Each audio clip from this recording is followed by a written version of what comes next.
Chers compatriotes, j'ai envie d'oublier les règles de politesse ce soir. Parce que c'est une femme au cœur brisé qui prend la parole.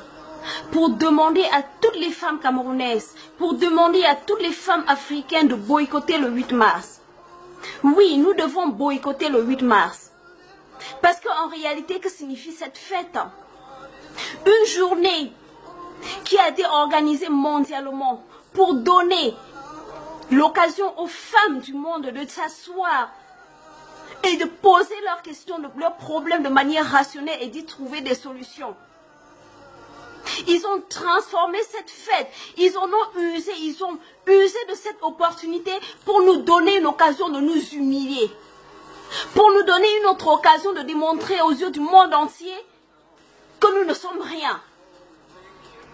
Ils nous ont donné cette occasion de l'user comme opportunité pour montrer au monde entier que nous ne sommes pas capables de réfléchir.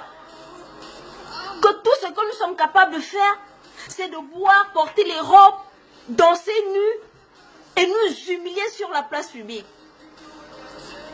L'heure est grave. L'heure est grave. Qu'est-ce que la femme africaine fête le 8 mars? Quand on retrouve les Eva dans les rues, décapitées. Eva, cette petite fille de 3 ans, elle n'avait que 3 ans. Elle n'avait que 3 ans. Elle a été retrouvée décapitée dans les rues, dans nos rues. Qu'est-ce que nous fêtons le 8 mars? Quand depuis 3 ans, les Vanessa Tchatchou perdent leurs enfants dans les hôpitaux et jusqu'à ce jour, nous n'avons aucun rapport, nous n'avons aucune suite à cette histoire. Qu'est-ce que nous fêtons le 8 mars?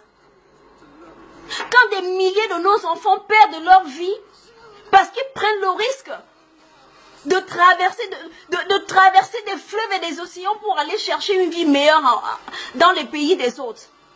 Pendant que des vieux croyants ont confisqué le pouvoir. Ils ont confisqué le pouvoir.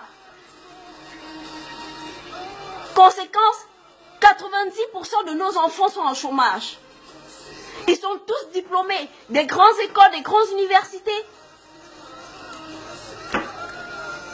Mais ils croupissent dans la misère. Résultat de cause, pendant que l'espérance de vie augmente dans les pays développés, chez nous ça réduit. L'espérance de vie chez nous aujourd'hui est de 45 ans. 45 ans. C'est-à-dire qu'un enfant qui naît aujourd'hui a 70% de chances de mourir avant d'atteindre l'âge de 25 ans. Vous vous imaginez? Au Cameroun, seuls 4% de la population dépasse l'âge de 60 ans. 4% de la population. C'est-à-dire ce vieux crouillon qui nous gouverne.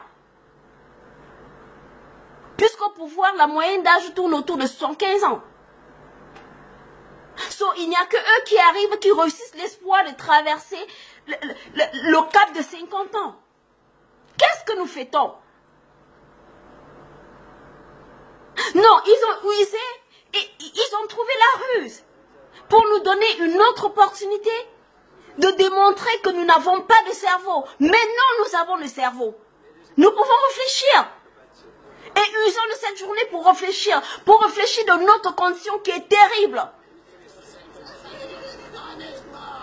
Ces vieux sont en train de signer des pétitions pour un nouveau mandat, pour demander à leur mentor de se représenter à nouveau. Il a 83 ans, probablement l'homme le plus vieux du Cameroun. Aucun Camerounais n'aura l'espoir d'atteindre cet âge. Et il y a des pétitions qui circulent actuellement pour lui demander de brider un ancien mandat. Non, nous en avons marre. Et nous devons le dire, vous femmes africaines, nous femmes africaines, particulièrement vous les femmes camerounaises, nous les femmes camerounaises, nous devons prendre le relais. Nous devons dire non, nous devons nous lever. Il est temps de dire non, nous en avons marre. Ces vieux-là, ils ont rendu des nobles services à la nation. Il est temps qu'ils aillent se reposer. Ils ont corrompu l'esprit de nos jeunes. Ils ont corrompu l'esprit de la jeunesse en lui disant les mêmes stratégies que le colon. Le colon est venu hier avec la Bible. Ils nous ont appris à fermer les yeux pour prier. Quand nous avons ouvert les yeux, ils avaient emporté tous nos terres. Ils ont laissé quand nos vaillants parents qui étaient les NS Wanzi, qui étaient les NS Unebe, se sont levés pour chasser ces blancs. Ils ont usé des stratagèmes pour laisser leurs mentors sur place qui utilisent les mêmes stratégies que ces colons. C'est-à-dire quoi? À la jeunesse, ils ont donné des idoles. Ils ont donné des faux idoles. Ils ont donné des ballons à idolâtrer. Pendant que des enfants, pendant qu'ils passent leur journée à rêvasser des vies qu'ils ne pourront jamais atteindre, ils en profitent pour piller la République. Ils en profitent pour détruire notre héritage, pour détruire l'héritage que nous ont laissé nos parents. Allons-nous continuer à laisser faire? Je dis non. Je dis non. Nous en avons marre.